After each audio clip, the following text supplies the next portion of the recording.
What we plan to discuss today is really the whole concept of coatings on high-rise facades. We'll review the performance testing and weatherability. What is paint? What is resin, pigments? What is a powder paint versus liquid versus anodizing? Review a brief case study. Go a little more in depth in the liquid versus powder. Then the importance of color and how it affects in marketing and other performance criteria, and how to choose a finish for your particular application. Vertical cities are not new.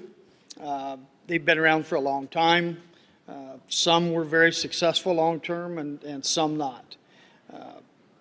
Some of the more successful ones, including this, I forget what hotel it is in China, has sustained. It has a very artistic look to it, and it has been a very popular and sustainable building. Some of the others done in the earlier years due to poor raw materials or poor construction have not survived as long as some of the manufacturers, the developers intended. The curtain wall is really inspired by some of the earlier vertical cities. They still remain popular today, especially, as many of you know, in a unitized type format. They are a lightweight exterior that can be fairly quickly installed. It's made up of primarily glass and aluminum, which are going to have a long life for many, many decades to come for the building.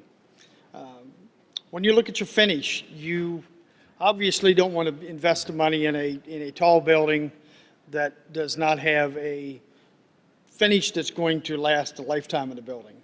The first thing, other than perhaps the overall shape of the structure, the next thing you see is the finish. You see the color, the reflectance of this particular building. Two of the testing organizations that govern these type coatings around the world. First is the American Architectural Manufacturers Association, or AAMA. This is considered a voluntary specification. It has performance requirements for a variety of performance levels, which I'll review later. And the other one is Qualicoat, which is based in Switzerland, and they license the coater and the finish process. So they have similar specifications, but one being a licensed and the other one being a voluntary is one of the major differences between the two. The AAMA standards really are referenced by 2603, 04, and 05. These are the aluminum specifications. There are other specifications for wood, for vinyl, for fiberglass, many other substrates.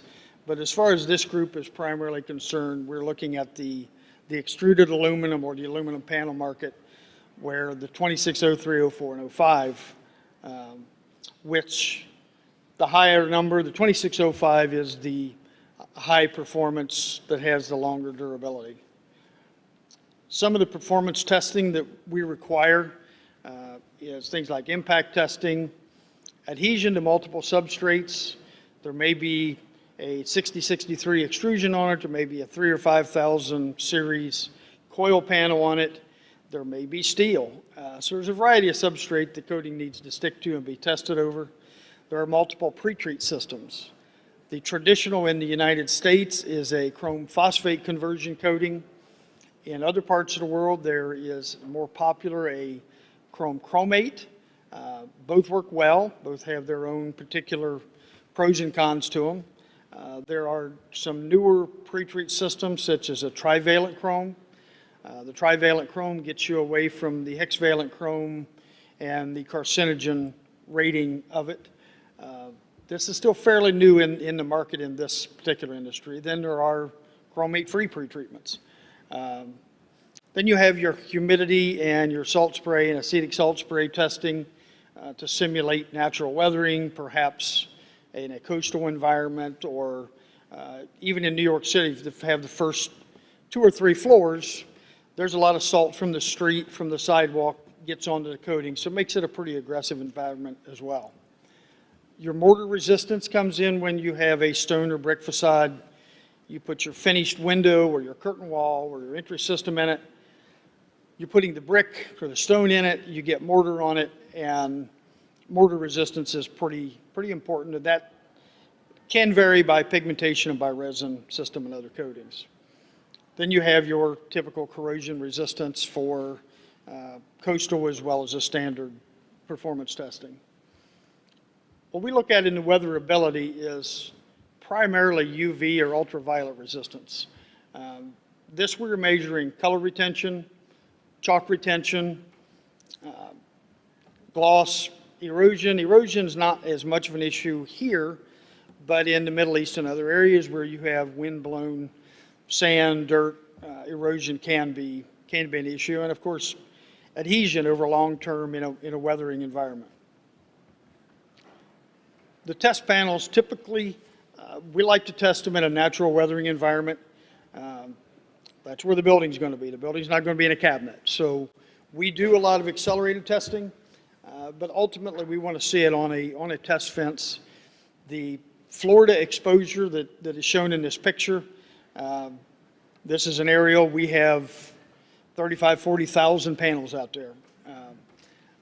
These sites are also used by automotive, they're used by roofing industry, they're used by many coatings and other industries, but this is really considered as South Florida, the gold standard of the weathering, where we look at natural sunlight.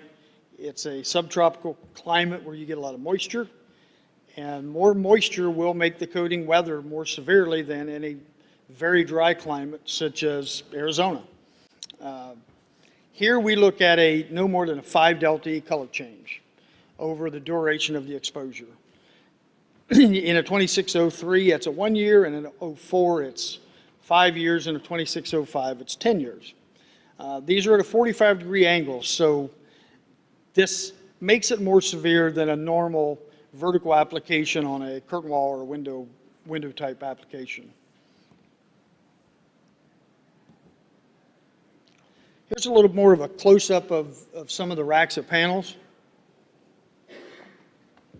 And if you notice, if I can get this bottom row of panels, where each one of these row of panels you have a flap. This bottom row, the flap is turned up. And you can see where the original color is here at the top. Then the exposed portion has chalked and or faded depending on the type of failure you have there. These color ratings that AAMA records, we're not rating them back to a lab standard. We're not rating them back to a number in the lab. These readings are all taking on the exact same panel. So you have an exposed, unexposed. In certain applications, like in the roofing industry, they have a washed and unwashed, exposed and unexposed. So there you take a damp sponge, you mark half the panel off, you wipe it, no soap, no aggressive cleaners, but you wipe it to remove any dirt, residue, chalking, and then you read it. So regardless, you're taking the same panel and reading your exposed, unexposed performance data. Then we come into what is paint. Whether it's liquid or powder, it's comprised of two basic ingredients, resin and pigment. Resin is going to be your most important part of the coating. It provides the film. It provides the film, the hardness, the adhesion to the substrate, chemical resistance, gloss retention, resistance to scratching, dirt accumulation. The physical properties of that film comes from the resin. Some of the resins that you may be familiar with are things like, starting at the bottom, an epoxy. If you take an epoxy, it is a extremely good adhesive characteristics. It is very good for chemical resistance, but it's very poor for UV exposure. So if you put expose an epoxy, it's going to chalk and it's going to fail. And back 30, 40 years ago, there was blue cars, and a blue pigment tends to be relatively UV transparent. They add an epoxy primer, a UV transparent blue top coat. Over a period of a few years, the epoxy underneath chalked, the blue top coat popped off. So you really have to be careful with what resin system you use. You have acrylics, urethanes, polyesters. Silicon modified polyesters is very popular in the metal panel roofing industry. If you look at the hotel strip malls and farm buildings, you see typically that's the chemistry they're made of. Then you have the fluoropolymers, which is your 2605 coatings.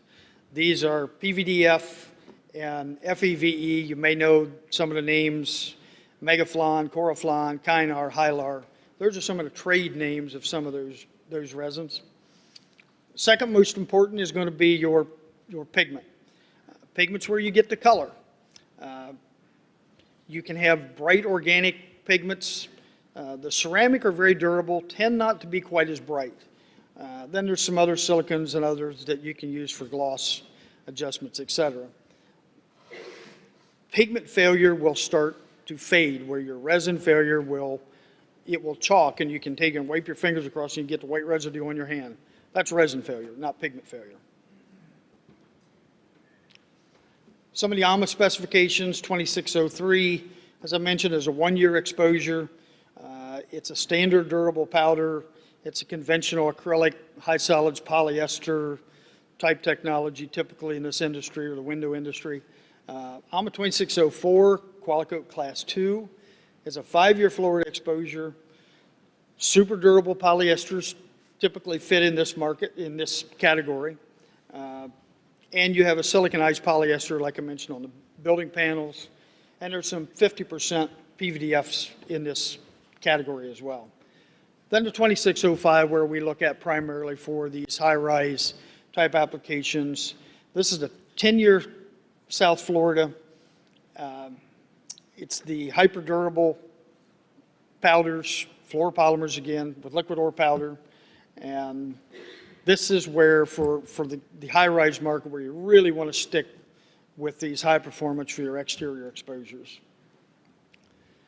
Of those two fluoropolymers I mentioned, the Kynar, Coroflon, et cetera, the PVDF has been around a long time, as has the FEVE. You can have a PVDF liquid, you can have a PVDF powder. There's FEVE liquids, there's FEVE powders. So you really don't necessarily look at the application method, being liquid or powder, as how it's going to perform. A poorly formulated coating in either system can fail by the resin failure in chalking or by pigment failure in fading.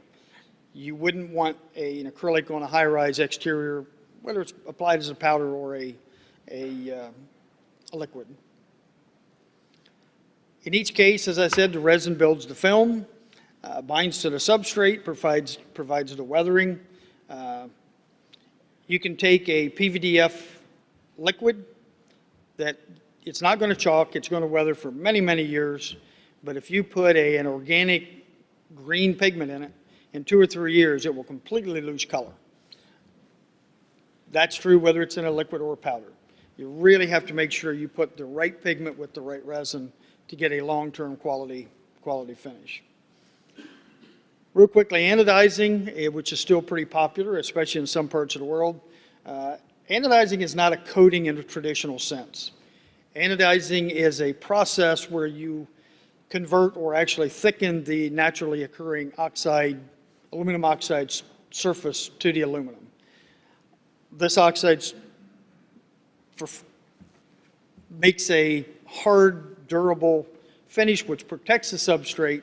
It's an extremely good coating for things like push bars, entry systems, where you have a lot of abrasion, a lot of wear. It does not have good mortar resistance, and it does not have as good of chemical resistance as a fluoropolymer liquid. Some of the case studies that we had performed, anodizing is typically thought to be a very environmentally friendly because it doesn't have VOCs at application. If you look at this chart, the powder obviously has virtually no VOC. The anodizing has virtually no VOC. However, the liquid obviously has a lot of VOC on the yellow bar. But when you look at the green bar, you'll see where most liquid applicators of high-performance coatings use a thermal oxidizer where they capture and destroy 98% of the VOC, which then drops the environmental impact of the liquid.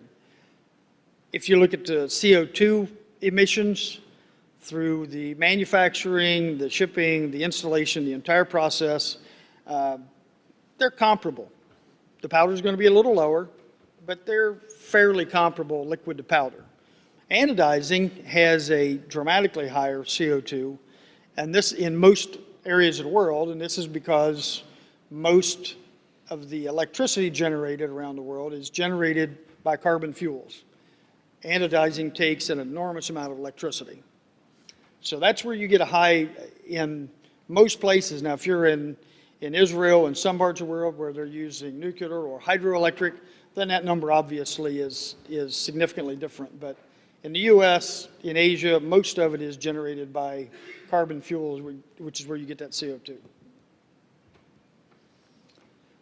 Cost, anodizing is still going to be cheaper.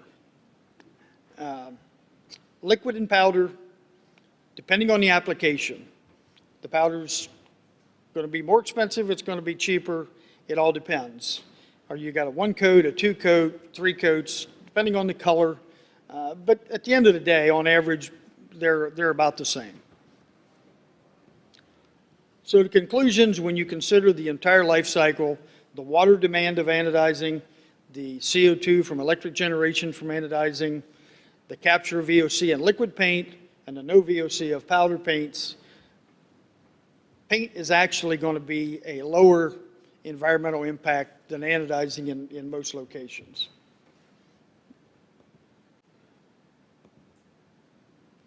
And at this point, just a real quick mention that there are no lead points or penalties for factory applied coatings. There are for field applied, and we have compliant systems available for field applied that you can use in New York and around the world. This is an illustration of a typical liquid paint application, and if you'll notice there, the aluminum substrate, and you have your chemical conversion pre-treat. In liquid high performance, we pretty much always use a primer that's about 1/4 mil. Then you have your top coat, which is 1 mil minimum. So your total film is going to run 1.25 mil to 1.5 mil on a liquid. Powder is a single coat. Typically, you have the same substrate, the same chemical conversion coating, no primer, but powder tends to be a higher film thickness with that 1 coat.